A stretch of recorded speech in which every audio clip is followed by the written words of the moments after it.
Hi, this is Ethan from Combat Radio with a look at the Amityville Horror, based on the book by Jay Anson, which is a masterpiece. Anson actually wrote a script for this, but it was rejected, so they brought in Sanders Stern from Towering Inferno fame to script it out. When I was at Warner Brothers, a producer approached me about doing an installment to this, but I thought this had been done to death. The only angle I could come up with is something that started with the murders, worked its way through the haunted aspects of the case, and then the movie itself be about a journalist or journalist type who investigates fact from fiction. And you put it all out for the audience to make their own decision on whether it was an actual haunting or a hoax. Well, as a result of all that, we got to know the case really well. I put in a request with the New York Department of Corrections to interview DeFeo. I looked at every court case, document, every deposition, every interview. I even spoke to the Amityville Historical Society so I could get weather reports and match them to claims made in the book and in different interviews.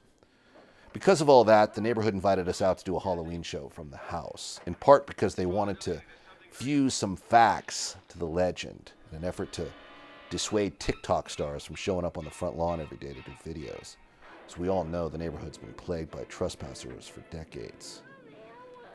The movie itself, to me, feels like a movie of the week, and my understanding is that was exactly what its original intention was. But it's interesting to see what they rifled in from the book into the script, because I think most of the paranormal, intriguing aspects of the story itself didn't make it to the screen.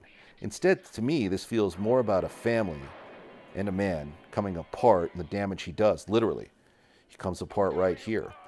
In fact, Brolin himself said he was over the top in that scene, even though he's a very fine actor. You know, he claimed he didn't work for 2 years after this because his character was so unlikable.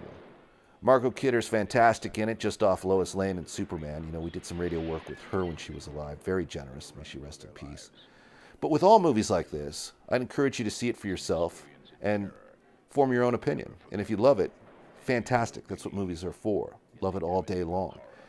The Amityville Horror. Look at this cast here, by the way. Rod Steiger, a little over the top. Marie Hamilton, because you always need a mayor to keep the beaches open. Samuel Z. Arkoff. I got some Samuel Arkoff stories for you. Read the book, see the movie, form your own opinion, and hey, have a good time. The Amityville Horror.